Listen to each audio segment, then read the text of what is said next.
The Lakers coaching search is officially over. It is all over. Been a roller coaster ride, I think. You know, Yeah. it's like, it's going to be JJ. Oh, wait, Dan Hurley, big decision. JK, I want more money from UConn. Bye.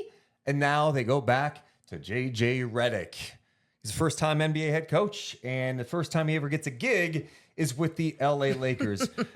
Wow. So JJ obviously played in the league.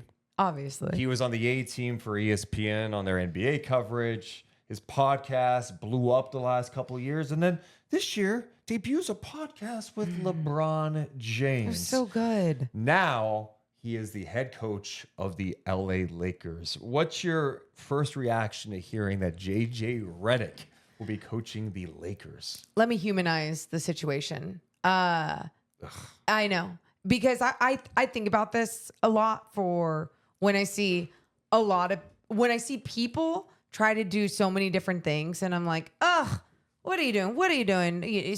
Sometimes there could be jealousy involved. Sometimes there's a little bit of anger because I feel like they might not be great at something, whatever it may be. With JJ, he's proven to not only be a good NBA player, to be a good broadcaster, to be good podcaster, which I mean, two different skill sets of what he was doing. And so why not try to be a great coach? You know, there's a lot of pressure on him. And I think this is a very interesting situation to put yourself in. But I put myself in these shoes and I go, yeah, I would want to try and be great at everything. And if I love the game and I'm addicted to the game this much, why not take another level, take the next step into being wait, let me see if I can do that and be great at that too. It's fascinating to me. Yeah. JJ has interviewed for other jobs the last couple of years. And when his name was first brought up, I'm like, well, that's interesting. You knew he had the coaching bug. He knows the game, which is great. But this is a completely different thing. Oh. Okay, you're a head coach. It's a little different than coaching his kids' teams, which he was doing. A little different. Just a little different, Yeah. okay? I mean, I think on one hand, the good news is it seems like he has a good relationship with LeBron. Now, it's also different coaching LeBron and dealing with the highs and lows of an NBA season, the personalities, dealing with a coaching staff, dealing with players, than sitting down with LeBron on Zoom, sipping some wine and going over some of LeBron's favorite basketball plays. Yep. Right? There's no pressure there. Yeah. You guys are just talking hoops. Now, you got to be able to go out there and execute. And they have high expectations for his first job to be this job. Holy shit, man. I mean, I don't think anyone looks at the Lakers today and goes, oh, they are a championship level team. It's a long offseason. Hell, they still have to figure out LeBron's contract and all that, but he's going to be back there. The reality is, I don't think they are what they were last year, but they're not as good as being a conference finals team the year before. Before I get into the team aspect of everything, I remember when JJ, his name was in the mix for some of the other teams, Toronto, Charlotte. Yeah. And I remember there were so many times but there's so much more he doesn't get as a coach, all the different things that he's going to have to do day to day. And I'm like, why wouldn't he get that? Right? He's been around it. He has been around at a very high level.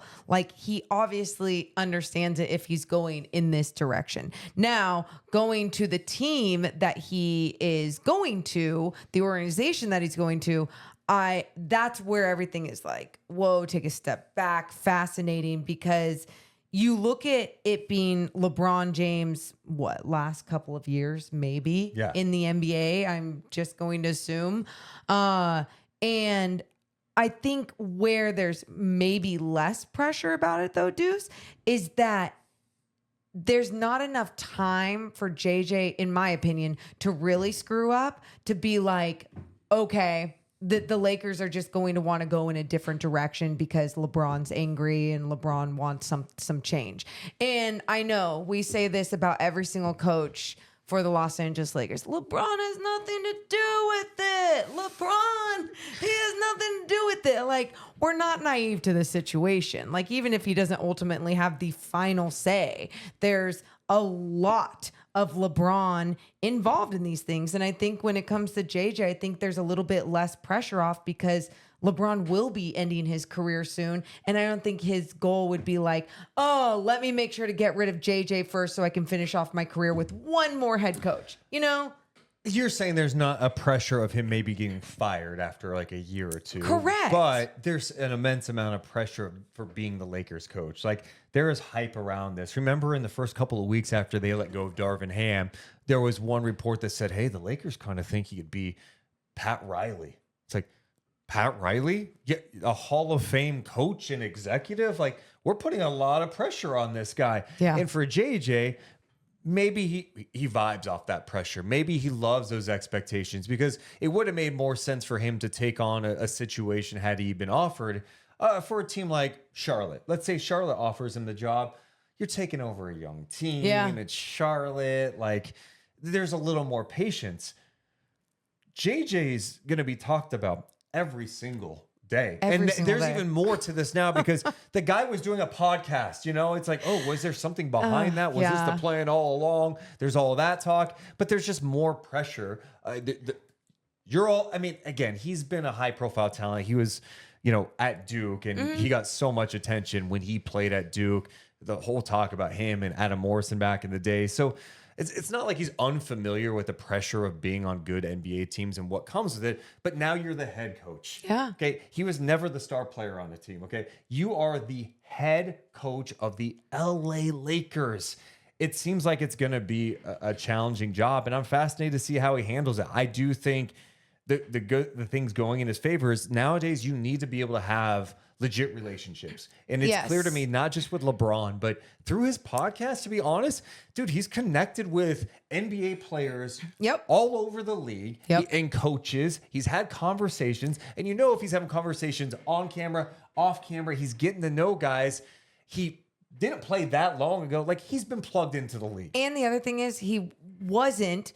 I felt like there was a few times toward the end when he was not necessarily an analyst and he was just put on like First Take or whatever. But for the most part, he was not a hot take guy talking shit about players. If anything, I think he would talk shit about some other head coaches or have some things to say about them. So like, it was funny you say that though, because today someone mentioned that he didn't vote Anthony Davis on the all defensive team this past year. I love it. Well, maybe he has some pointers of where he wants him to take his game defensively as well. But yeah, I think all in all, you talk about relationships. So right there, like, you know, not talking mad shit about all these different players, whatever, blah, blah. But then also his ability to connect.